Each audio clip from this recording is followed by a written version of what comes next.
Welcome to the Transform Sales Podcast, where forward-thinking business leaders come to share their experiences and ideas, learn from each other, and amplify their results together.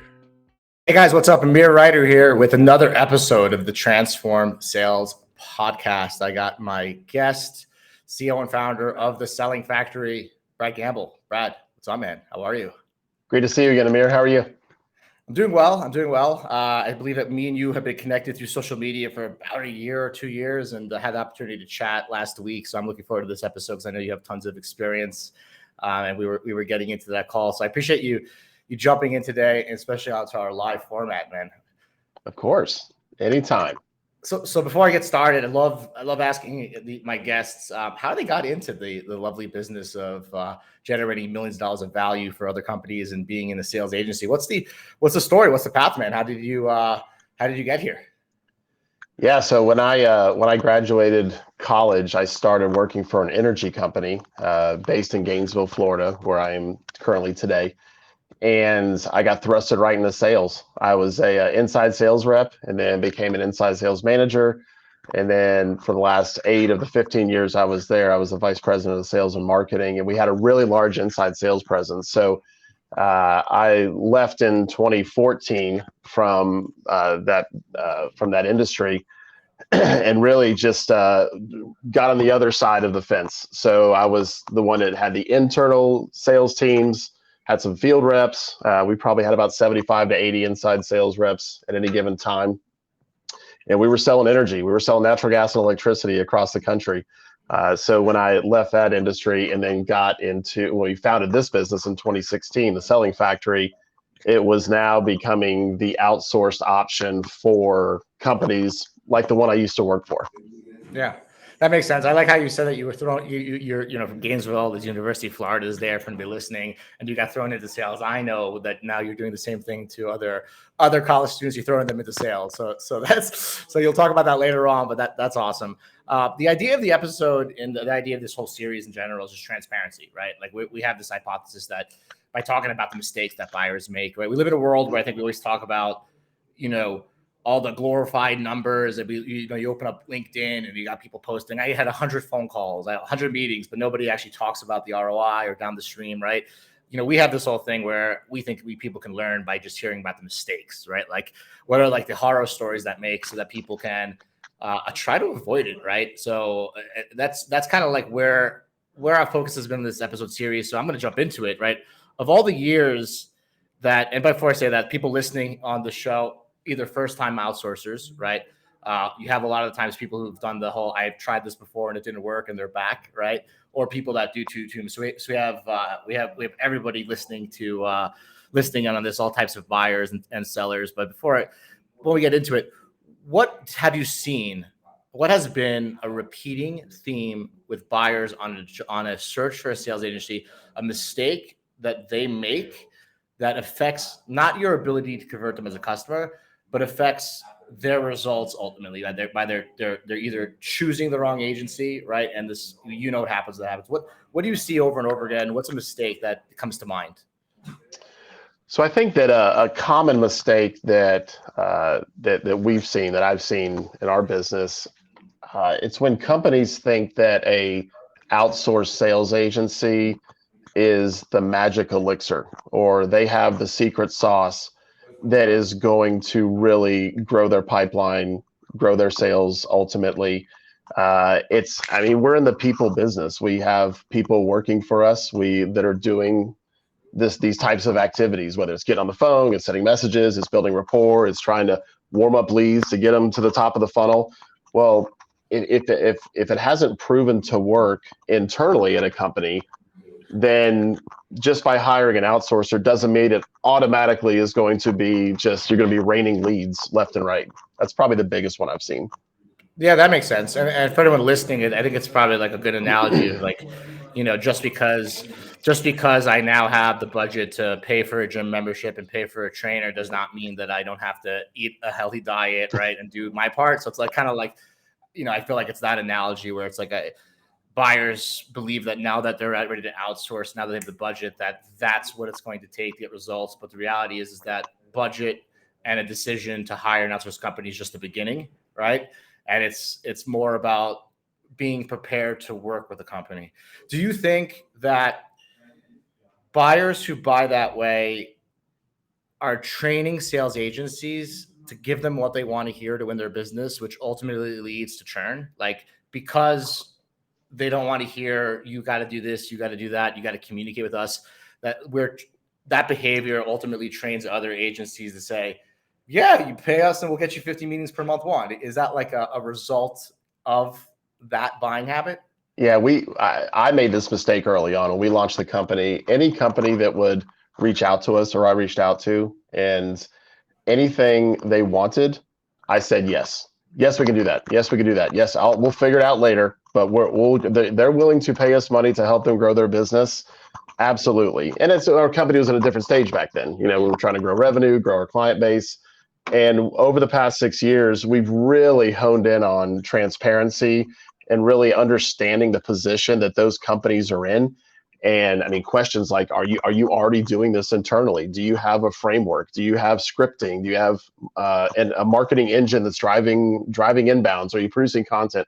All these things are now really ways that I'm picking apart an opportunity to see if it's going to be a good fit for us. And more times than not, now fast forward 6 years, more times than not, I'm saying, look, don't spend money with us. If this is what your expectation is, we are not going to be a good fit. Here's some other agencies that might be a good fit. Or let's talk about other ways where you could spend this budget that you have to get you to that result. It might not be through cold calling or other tactics that we're using. So transparency is huge. And after 6 years, we've really learned that saying no is oftentimes better than saying yes to somebody. Well, I love that answer because it was almost, when you answered that question, it was almost a reflection on, of your journey as being a business owner, right? So it's kind of like also self-identifying that it's the same thing as the buyers that hire us, right? Where they tend to say yes the same way the sales agency will say yes. And if we're not saying, if we got these check boxes and we're looking for 90% to be checked, it's that discipline if you're at 88% to say this is not right for you, right? It's kind of like a shuttle launch. It does not take off if there's a storm cloud 20 miles away, right? Which is good because I think that hearing this, I think there's a lot of the times that sales agencies grow and they grow fast and they're profitable companies, right? Like we're profitable companies. Sometimes we're helping companies that cash flow negative, but I think a lot of buyers can learn from your own stories of growing, right? Because I think there's all these principles that are just common within any industry, and saying no and not getting out of what we call scope creep, which is getting out of what you do best, is a really important thing. I think there was a stat that was out there that I came across that said that people will measure you on the things you don't do well, right? Like, if you say, hey, yeah, we can have a rep that covers the night and weekends, and then you try to do that, you could do everything else great, but that one time that rep doesn't show in, they'll measure you on that, right? And also there's an authenticity gap there too that can be created. So when you think about it, if you're in a buying situation and the salesperson is saying yes to everything that you're asking them, that starts to erode trust, because realistically, you're not going to be great at everything. So I think that when you're staying authentic, when there's trust being built in the early stages of trying to assess whether or not this agency is a good fit for a company, that goes so much further. Even if it's not a good fit, because then, and we've seen this down the line, there's somebody that we agreed wasn't a good fit a year ago, but they've referred 3 customers to us that are a good fit. Yeah. So it's huge. It really is. I agree with you. Do you recommend that buyers who are considering outsource, do you recommend that they focus more on do you think they should, where should they go to find this stuff, right? Like, if you were a buyer, who would you be following? Like, what content should you be absorbing to prepare yourself for these mistakes? I feel like no one's talking about it, right? Yeah, it's almost like you want to find those content producers that are talking about all the bad stuff and not just the good stuff. It's definitely you want to see where the pitfalls are, and something as simple as assessing the cost of building a team internally versus outsourcing it. I mean, that's a big one that I see that sales managers or revenue leaders, or whether it's on the HR side, you're starting to assess, okay, what is the true cost of fielding an internal SDR team? well, okay, our reps are gonna be making $40,000, $50,000 a year. We'll have 10 of them. Well, that means it's $400,000 to $500,000 a year. Well, we know that's not the case. I mean, it's probably twice that. Then you got turnover, you got training, you got ramp up. So little things like that. You want to read about the stuff and follow the people that are posting those kind of things, not just we crushed it for this customer, we 4x their pipeline in 6 months. This is so easy to do.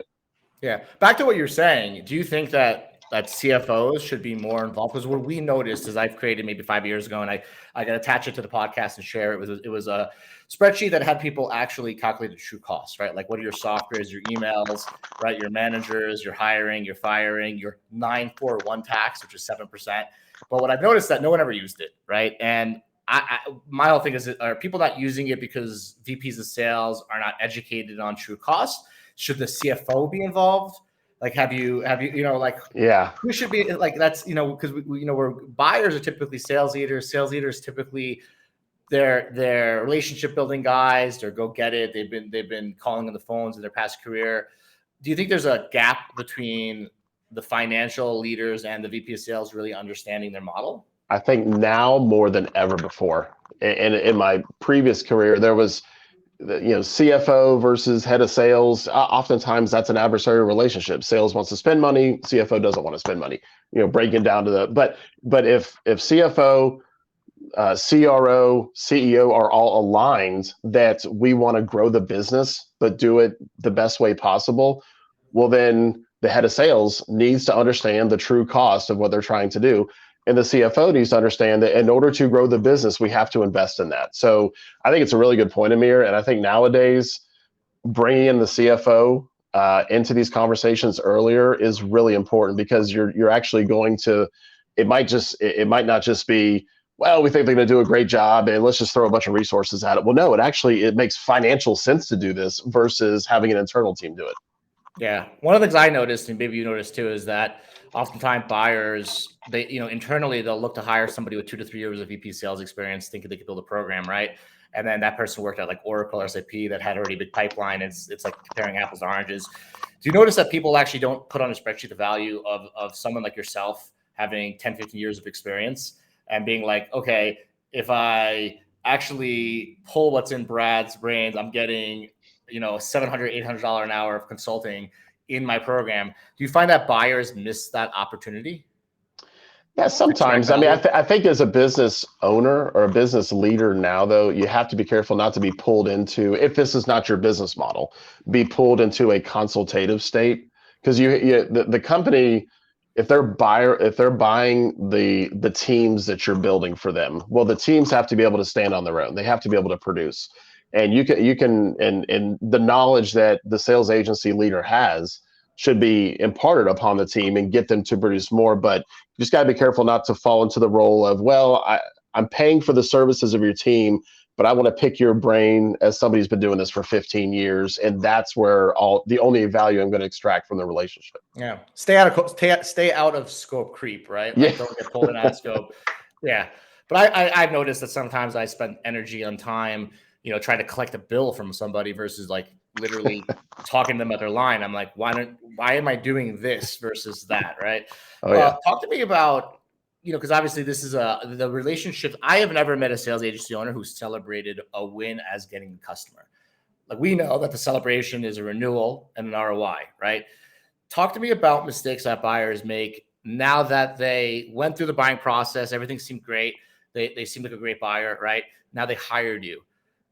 Talk to me about what mistakes they make now while working with you that affect their ROI. So what you're constantly chasing is that ROI, like you're talking about. So if a customer is spending $10,000 a month for a team or an individual, well, every month they're paying you $10,000. Let's say 4 months goes by. Well, that's $40,000 that they've paid. That starts ticking up. You start looking, okay, that's now what have we gotten out of that money? And we've had companies that have said, well, I have not received $40,000 in annual client revenue, therefore pull the plug. You really have to be in lockstep with the client understanding their true selling cycle. If you're an enterprise SaaS company, it could be a year. If you're more of a transactional company, maybe you're a product or service company that's more transactional in nature, it might be 30 days. But going into it, you both really have to be on the same page on what that outlook looks like, so that you don't default to, well, we didn't pay for you in the sales that our AE team was supposed to close, so therefore we're going to cut you off. Yeah. I see this all the time, and yeah, like that was the best politically correct answer that I've seen in a while, because what you're really saying is know your math, right? Yeah. That's anybody listening to this, what Brad is really saying is understand your math, right? And I know where he's coming from, because I could talk about my own war stories, right? Like I've had people that have told us, hey, our sales cycles are 9 months. And then in month 6, they're like, where's the ROI? It is absolutely ludicrous to think that your sales cycle can be 9 months and then you're going to get a cash flow ROI. And the reason for that, what we think, is that it's simple lack of understanding their math, right? And also, so I also have an ROI worksheet. I'm going to share it with you too, Brad, so the community can start helping people educate it. I remember clearly, even last year, I had a buyer come back and said to me, Amir, we're looking to outsource again. And I asked them, I go, well, why did you stop outsourcing them the first time? And they said the same thing. They were like, we 10K a month, we were 40K in, we fired the company. And I go, well, why are you back here? And they go, well, we just got a call and we had $1 million deal from that agency, right?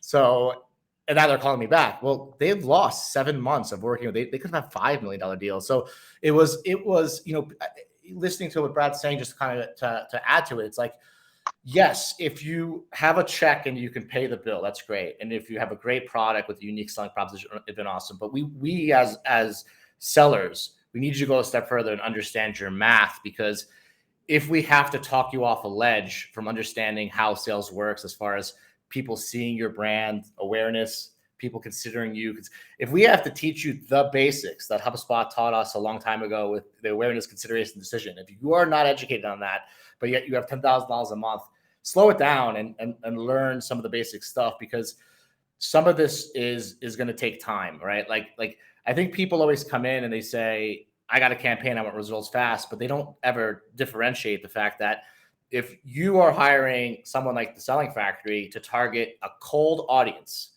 that has never heard of your brand in the United States versus perhaps an audience that you just met at a trade show and loved you, right? That's going to have a different cycle. And it's like seeds, right? I think people forget that, like, a cold lead is a seed that needs to be germinated versus a baby tree that is 6 months away from producing fruit. And you got to have your eyes on that, because that is a component of an ROI, right? Like, we've had customers that came to us that said, hey, Amir, we had 400,000, and this is back in the day, 400,000 lost opportunities, lost prospects. Well, we call that, and we got results week 1, week 2, week 3, week 4, right?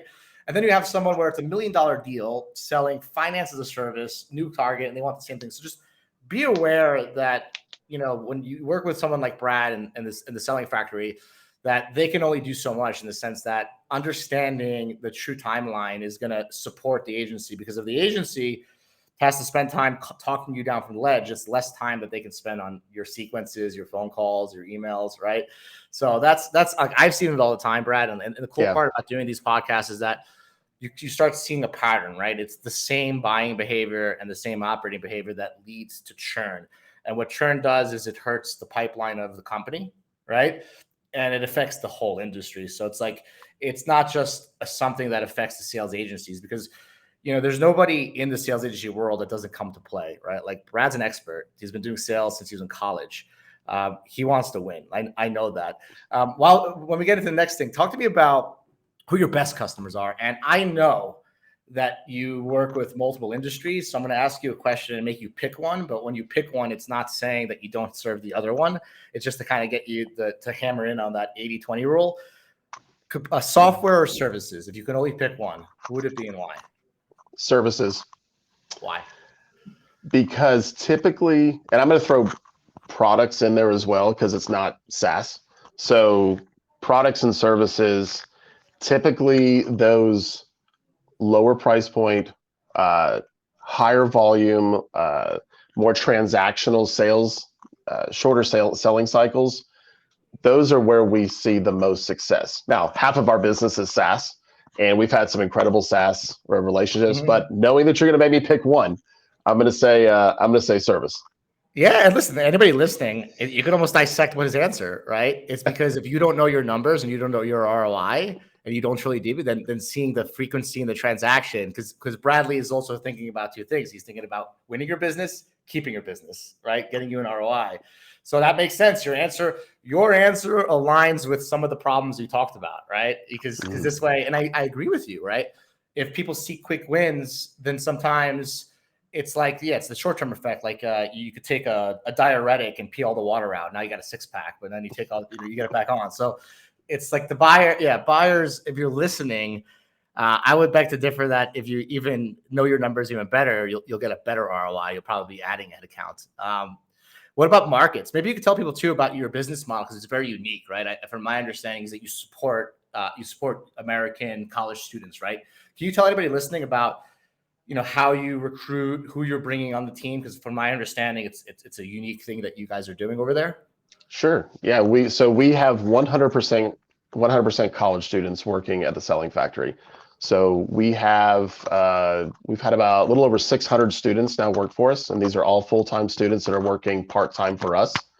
So we primarily are at University of Florida, although we have expanded to University of Georgia and some other universities across the Southeast. We've really built this business model in Gainesville through the UF model, but now are talking about how we can scale this to other large universities across the country. You have to have a good football program. Well, it's arguable that we wouldn't be at UF right now. No, I'm just kidding. But it's really those large universities. What we've found was that the having students work for you is scary for a lot of companies. But with my two business partners and the model that we've built, we've really just built this machine where we get applications coming in from students. They go through our process. They go through onboarding, training. They get placed on campaign teams, and we'll have probably this year alone 200, maybe more, 250 students work for us. So that's also why we don't compete with outsourced full cycle sales or outsourced full-time SDR teams. There's hundreds and hundreds of companies out there that are in the outsource space, like we are. But we're specifically focused on college students. One, because we're passionate about exposing these skills to students while they're in school, so that they're getting amazing degrees, the theory, but this is a real life application. And the really fun part is when our students graduate, and we have a placement side of our business as well that we launched last year. But when our students graduate, seeing how they perform, staying in touch with them, hearing from their hiring managers saying, "Oh my gosh, this student that came from the Selling Factory that graduated is now working for Oracle or Gartner or these big companies." They're light years ahead of where everybody else was in their hiring class, because they already know how to get on the phone. They don't have call reluctance. They understand how to use Salesforce or HubSpot. They understand how to use phone systems. They understand the selling process.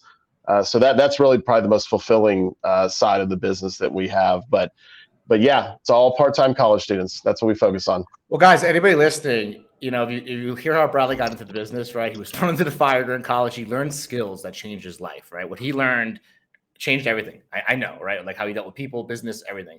And he's now replicating that in his business because the experience that he had, how it helped him in his career, he sees that there's a need for that, right? And honing in, anybody listening, if your internal strategy aligns with supporting students to work up through the ranks that hit the phones, that are not shy in the phones, which is what most buyers look for, right? It really is, right? Because they hire internally. Their SDRs don't hit the phones. They want to be AEs, right? And they're like, we care about your career path, but we need you to execute first, right? Bradley has scaled that in the Selling Factory, right? He's scaled that, how to teach students how to cut out of the phones, right? And if you listened carefully, he has added a component of hiring them directly so that after X amount of time, if that student who's now 25, there's a component of where they can become full-time. Is that what you were saying? Or is that no? No, we have a placement side of our business. So when we have, like this semester, we have 75 graduates for spring semester. We have a network of placement partners that we will refer candidates to be placed in those organizations. But we also have our alumni network, which is now, we have 600 students now, or 600 graduates, I'm sorry, in our alumni network. So there's people that have been out of school for 3, 4, or 5 years that are looking for that management role, director role, VP role, that we still stay in touch with. And because they're part of our community and our alumni network, there's opportunities for us to help connect them with companies as well. That makes sense. It's a better email versus you went to my college, can you please donate money? Exactly. You went to my college, Yeah. I'll support some other guys who went to the college, get some jobs, and help the economy. This has been awesome. I think this is going to be the first of many. I hope to see you down May 12th at the Sales Agency Growth Summit in Medellin. I'm going to be bugging you to come. For anybody listening who wants to get in contact with you, where can they find you? What's the best place to reach out to you? Is it Instagram, TikTok, LinkedIn, website? Where are you these days? Yeah, LinkedIn's probably the best. I'm pretty active on LinkedIn. Bradley Gamble. Also, you can go to thesellingfactory.com to check out our website, and there's a connect with us button on there as well. So those are the two best places. Bradley, the man, I look forward to meeting you in person here and working together, helping those college students who are not afraid of the phones, which is a rare thing, right? Thank you again for joining. Everybody who's checking into the Transform Sales podcast, I appreciate you listening. All of the resources mentioned are going to be listed when we publish this podcast. Have a good day, man. I know you got to train some busy college students. That's right. Thanks for having me, Amir. I really appreciate it. Anytime.